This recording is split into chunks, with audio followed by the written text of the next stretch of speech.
Si habéis hecho clic en este vídeo es casi seguro que estáis pensando en compraros un molinillo de tricotar como este o parecido.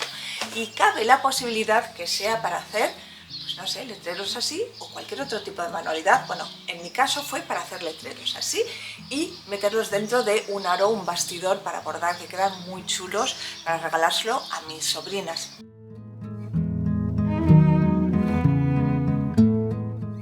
Hay muchas cosas de esta maquinita que me gustan, como por ejemplo que viene con un manual lleno de fotos con instrucciones claras en muchos idiomas. Sin embargo, hay consejos y temas que no encontraréis en él, empezando por el tipo de lana. Según el manual, las lanas con, llamémosle, pelusilla, como estas acrílicas, no serían aptas para usarlas con el molinillo. Sin embargo, a mí me han dado mejor resultado que las lanas lisas, que a menudo se componen de varios hilos, como estas de aquí, porque los hilos tienden a separarse cuando les falta tensión, o cuando se quedan enganchadas en el cierre de las agujas, y a partir de ahí es mucho más difícil arreglar la pérdida de un punto. Pero todo esto ya lo veremos después. Primero hay que poner el molinillo en marcha. Para enhebrarlo nunca falla una aguja larga y pesada para que sea la gravedad la que haga el trabajo y no vosotros. Una vez pasada la aguja con la lana por el centro del molinillo, le podemos atar el peso que viene muy bien sujeto a la base y que puede costar un pelín desengancharlo.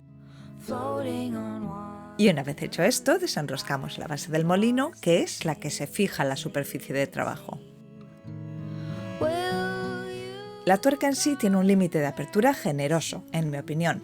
Lo que quizás no esté tan bien pensado es que la superficie de la base, que está en contacto con la mesa, no se hiciese de algún material antideslizante. Aunque esto es un mal menor, lo dejo aquí por si el fabricante o su distribuidor estuviesen escuchando.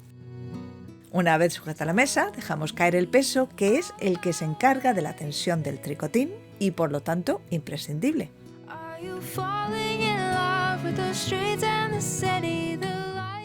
Para empezar a tejer pasamos la lana por un gancho sí y otro no durante las primeras 2 vueltas.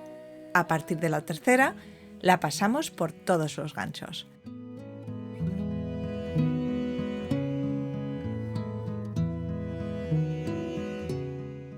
Y para evitar que se salgan los puntos más de lo inevitable, es aconsejable mantener la tensión por arriba, sujetando la lana con la mano, mientras le damos vueltas a la manivela.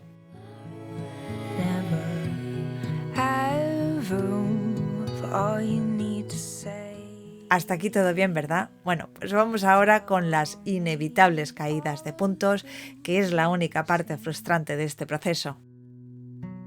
Esto es lo que nos dicen las instrucciones. Pero no mencionan que mientras el gancho por el que se pasa la lana tiene que estar abierto, los demás ganchos tienen que estar cerrados y llevar el punto dentro. Y no fuera, como aquí.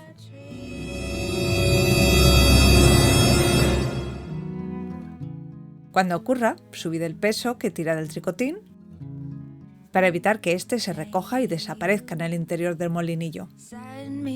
Y una vez aliviada la tensión, podéis ayudaros de una aguja de ganchillo o de coser para reengancharlo.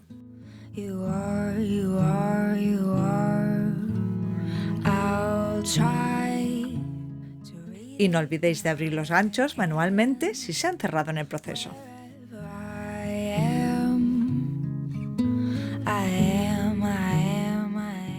No os preocupéis mucho por los fallos que puedan salir, si os cae un punto, lo arregláis, si no queda del todo perfecto no pasa nada, porque si el uso que le vais a dar es hacer un letrero de estos, las imperfecciones las podéis esconder por detrás y no lo sabrá nadie. Si vais a tejer tramos muy largos en una sola sesión, acordaros de atar el peso al tricotín elaborado para que pueda seguir ejerciendo su labor y no se afloje la tensión. Lo podéis recoger y atar al tricotín con una goma, con un lazo o un trozo de tela, cualquier forma es buena, lo importante es que no se pierda la tensión. Una madeja da muchísimo de sí, no he contado todavía los metros que salen por madeja, pero bueno, voy por 7 metros y a la madeja le queda todavía quizás un tercio.